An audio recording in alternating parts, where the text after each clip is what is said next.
திமுகவை இப்படிப்பட்ட கொம்பனாக இருந்தாலும் தொட்டு கூட பார்க்க முடியாது.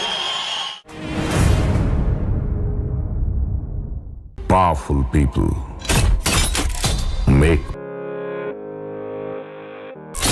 powerful.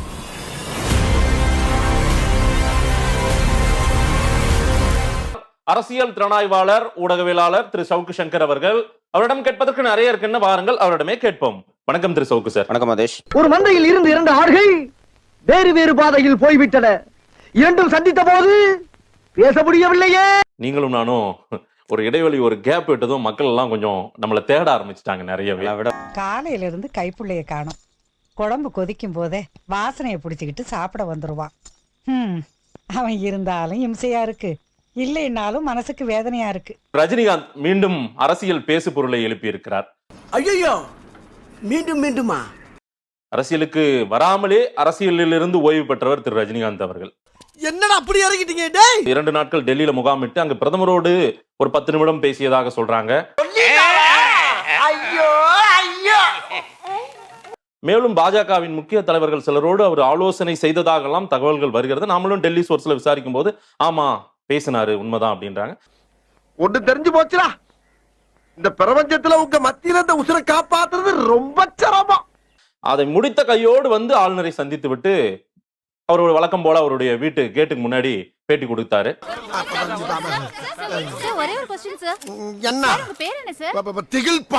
எதற்காக போனேன்னா ஒரு மரியாதை நிமித்தமான சந்திப்பு. அரசியல் பேசினீர்களா, அரசியலை பத்தி என்ன அப்படின்ற பல கேள்விகள் வைக்கிறாங்க. ஆமா அரசியல் பேசினேன் அப்படின்னு சொல்றாரு. ஆமா 2 லட்சம் தான் சார். வெளியே வா, மம்பட்டி விட்டு நடுமண்டு புடக்குறது. முதல்ல இந்த சந்திப்பு எதற்காகன்னு நீங்க எப்படி பார்க்கறீங்க? உங்களுடைய பார்வை என்னன்னு மக்கள் எதிர்பார்க்கறாங்க.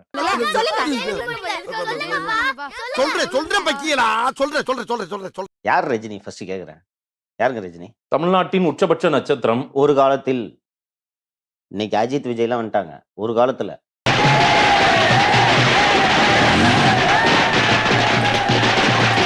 ரஜினி படம் கடைசியா ஹிட் ஆகி நல்ல வசூல சம்பாதிச்ச படம் ஒண்ணு பேர் சொல்லுங்க. அது எங்க இருக்கு? எந்திரனா எல்லாம் மரணடி படத்தை சொல்லுங்க மாதேஷ். கடைசியா ரஜினி நடிச்சு என்ன கேமராமேன் நீ சொல்லுங்க. அடியாங்கறல்ல. மன்னிச்சிருங்க சார், என் தம்பி இவரோட மில்லுல தான் வேலை செய்யறான். என்னால இவர் அடிக்க முடியாது. எல்லாரையும் வெளியில போக சொல்லு. நீ சொல்லுங்க ஏதாவது படம் நினைவு தெரிஞ்சு. கபாலி, அண்ணாத்த போன்ற பல படங்கள் அவர். இவர் வேற லூசுத்தனமா பேசிக்கிட்டு இருக்காரு. சத்யம் தியேட்டருக்கு போறீங்க, 5 ஸ்கிரீன் இருக்காங்க. 5 ஸ்கிரீன் இருக்கு. போறீங்க தீபாவளிக்கோ மறுநாளோ போறீங்க. 5 ஸ்கிரீன்ல ரஜினி மூஞ்ச பார்த்தா காண்டாவும் ஆகுது உங்களுக்கு.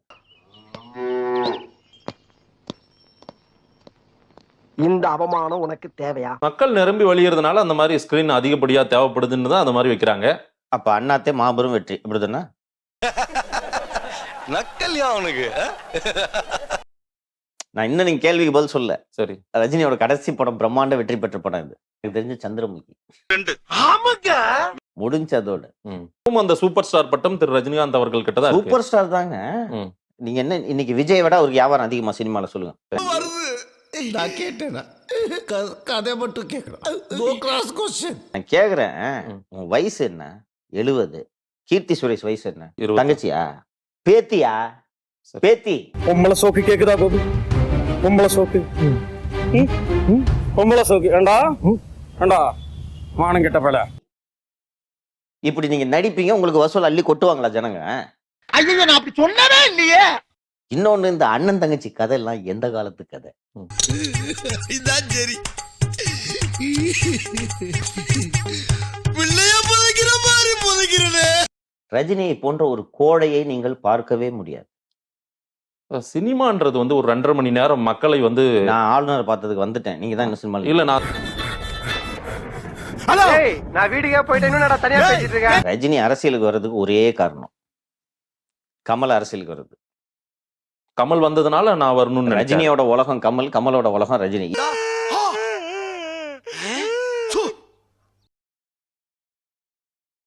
என்ன கொலை பண்ண பார்த்த? ரஜினி ஒரு சொந்த காசை எடுத்து அரசியலுக்கு செலவு பண்ணுவான்னு நினைச்சுன்னு இருக்கிறீங்க? யார் செலவு பண்ணுவா? ரஜினி அரசியல்ல இறங்குனது எப்படி இருந்துச்சுன்னா, சொல்லிரவா சொல்லுங்க. உங்க பேர் என்ன? அர்ஜுனமூர்த்தி. அர்ஜுனமூர்த்தி இவரு தான் எங்க கட்சியோட சொன்னாருக்கா? பாத்தீங்களா பிரஸ் மீட்டிங் ஞாபகம் இருக்கா? பார்த்தேன் சார். இப்படி யாராவது உலகத்துல அரசியல் கட்சி ஆரம்பிச்சு பாத்துருக்கீங்களா? தலையில நம்ம கொடி கட்டிருக்கான்ல, அவன் பேர் என்ன கேட்டு புத்திசாமி எப்படி இருக்க? நல்லா இருக்கியா? ரஜினிகிட்ட கேளுங்க. ஒரு நிமிஷம் தலை சுத்தி போச்சு சொன்னாரா? ஐயோ இப்பதான் எனக்கு தலையே சுத்துது. சார் வணக்கம், நாளைக்கு காலையில ஒரு 9:30க்கு ராஜ்பவன் வந்துருங்க. எதுக்குங்க? நீங்க முதலமைச்சரா பதவி ஏத்துக்கலாம். இப்படி யாராவது கொடுத்தீங்கன்னா நல்ல அல்வா மாதிரி சாப்பிடுவார் ரஜினி. அப்ப கூட்டிட்டு வா. ஐயா வாய பாரு என்ன வள்ளல்ல. அதெல்லாம் வரலன்ட்டு விலகிட்டார் சார். இப்போ எதற்காக இந்த சந்திப்பு? அதான் விலகிட்டீங்களே, அப்புறம் என்னங்க உங்களுக்கு அரசியல்? என்னங்க சார்? ஒண்ணும் இல்ல, சும்மா சுத்தி பார்க்கலான்னு வந்தேன். சுத்தி பக்கவா? என்ன இருக்கு? இடியா கையா. அவரு அரசியல் பேசலாம், ஓட்டு போடுற எல்லாருமே அரசியல் பேசலாம் அப்படி கேளுங்க, அறிய வரட்டும். அரசியல் சார். பேசுறீங்க. நமக்கெல்லாம் இருக்கிற கருத்து சுதந்திரம் ரஜினிகாந்துக்கும் இருக்குல்ல சார்? இருக்கு. ஆளுநர் கிட்ட என்ன சார் அரசியல் பேசுறீங்க சொல்லுங்க சார். ஏன் சார் ஆளுநர் கிட்ட அரசியல் பேசக்கூடாது? நான் கொடுக்க கூடாதா? என்ன கொடுக்க கூடாதா? கொடுக்க கூடாது. பல அரசியல் கட்சி தலைவர்கள் உங்ககிட்டயே கால் பண்ணி என்னப்பா என்ன பேசுறாங்க வெளியில, என்ன சொல்றாங்க திரு சங்கர் அப்படின்னு உங்ககிட்ட கேட்டதா நீங்களே கூட என்கிட்ட சொல்லியிருக்கீங்க. அந்த மாதிரி திரு ரஜினிகாந்த் கிட்ட அவர் ஏதோ கேட்டிருக்காரு. ஏன் இந்த ஃபீலிங்? ஒண்ணும் இல்லப்பா, நீ செய்யற உதவிக்கு உனக்கு என்ன கைமாறு பண்ண போறேன்னு தெரியலடா. ஒண்ணும் பண்ண வேண்டாம், அது தானா நடக்கும். ஆளுநர் என்கிட்ட பேசுனது யாருன்னு சொன்னீங்க நீங்க? நிறைய கட்சி தலைவர்கள். கட்சி தலைவர்கள். ரவி கட்சி தலைவரா? இதைத்தான் நான் சொல்ல வரேன். கரெக்ட் தான். இன்னைக்கு இருக்கக்கூடிய பிரபலமான சேட்டலைட் சேனல்ஸ்ல ஒரு 5 அல்லது 6 சேனல்ஸ்ல டிபேட் டாபிக் என்ன தெரியுமா? காலையில வரைக்கும் என்னவா இருக்கும்? எனக்கு என்னடா தெரியும், கேளுடா. இன்னும் சார் இன்னமும் அவர் அரசியலுக்கு வரமாட்டான்னு சொன்னதுக்கு அப்புறமும் அவர் யாரோ ஒருத்தர் இப்படி எல்லாம் போய் பாருங்க இந்த மாதிரி இதான் அரசியலுக்கு வரமாட்டேன்னு சொல்லிட்டு அப்புறம் என்ன போய் அரசியல் பேசணும்னு சொல்றீங்க? எதுக்கு சொல்றீங்க? அப்புறம் என்ன ஆளுநர் போய் அரசியல் பேசுறீங்க நீங்க? எல்லாமே தெரியாம நடந்துருக்கு, சொன்னா கேளு. அடிங்க ஒண்ணு என்ன பண்ற பாரு. தெரியாம அந்த பக்கமா தம்பி இந்த எல்லாரும் கட்டி வளைங்க, ஓட விட கூடாது. பொண்ணாத வாடி. கேக்குறது பதில் சொல்லுங்க. நீங்க சொன்னீங்க அவருக்கு உரிமை இருக்கு போய் பேசலாம்னு சொல்லிட்டு. ஆமா. நீங்க ஆளுநர் ஏதோ பேசுறேன்னு சொன்னீங்க. அந்த ஆளுநர் அதை போன்ல பேச முடியாதா? எதுக்கு போனார்? நான் இது திசை திருப்புற வேலைன்றது சொல்றேன்ல. ராத்திரி பூரா நம்ம கூட தானே இருந்தான், அதுக்குள்ள இந்த நியூஸ் எப்படி வெளியே போச்சு? ரஜினி என்றைக்குமே சுய சிந்தனை உள்ள மனிதன் கிடையாது. அதான் மீண்டும் சொல்றேன். அப்ப உனக்கு சுய அறிவுங்கிறதே கிடையாதா? நான் எப்பப்பா இருக்குதுன்னு சொன்னேன். தமிழ்நாட்டு ஜனங்க கொடுத்த வரி பணத்துல வாங்கி தின்னுக்கிட்டு இன்னைக்கு 10 பைசா எடுத்து வச்சிருக்காரா தமிழ்நாட்டு ஜனங்களுக்காக? ஐயோ, அங்க பார்த்துட்டு அப்படியே நம்மள பாக்குறாங்களே. கிரியாளா உடம்பு இரும்பாக்கிக்கடா, அடமல ஆரம்பிச்சு வெளுத்து வாங்க போகுது. உழைச்சிருக்காருல, உழைச்சதுக்கு அவருக்கான ஊதியம் கிடைத்திருக்கிறது. எது கீர்த்தி சுரேஷோட அண்ணன் தங்கச்சி பாசத்தை காட்டுறது உழைப்பா உங்களுக்கு? ஐயா மன்னிச்சுக்கங்க ஐயா. பணம் கொடுத்தாங்க உங்களுக்கு. கீர்த்தி சுரேஷோட பொண்ணும் உங்களுக்கு தங்கச்சியா நடிக்கும். என் வாழ்க்கையில இன்னும் நான் இந்த எல்லா குடும்பங்களை பார்க்கணும்னு இருக்கும் எனக்கே தெரியல. நான் ரொம்ப கடுமையாகத்தான் பேசுகிறேன் மாதேஷ், எனக்கு தெரியும். ரஜினி எல்லாம் வாயை மூடிக்கிட்டு இருக்கணும், சினிமா நடிக்கிறதோட நிறுத்திக்கணும். தமிழக மக்களை முட்டாளாக்குற வேலையை ரஜினி இதோடு நிறுத்திக் கொள்ள வேண்டும்.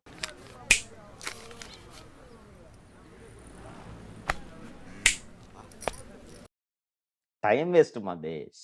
கூப்பிட்டீங்கன்னா வரமாட்டேன். இன்னொரு வாட்டி ரஜினி கூப்பிட்டீங்கன்னா வரமாட்டேன். சொல்லிட்டேன் இப்பவே. என் டைம் வேஸ்ட், உங்க டைம் வேஸ்ட். ரொம்ப யதார்த்தமா பேசியிருக்கீங்க சார். அதே போல ரஜினிகாந்த் எதற்காக இந்த வேலையை செய்தார்னு நீங்க உங்களுடைய பார்வையை வைத்திருக்கீங்க. இதை மக்கள் என்ன சொல்றாங்கன்னு பார்க்கலாம். நேரில் வந்து பேசியமைக்கு நன்றி திரு சவுக்கு சார். நன்றி மாதேஷ்.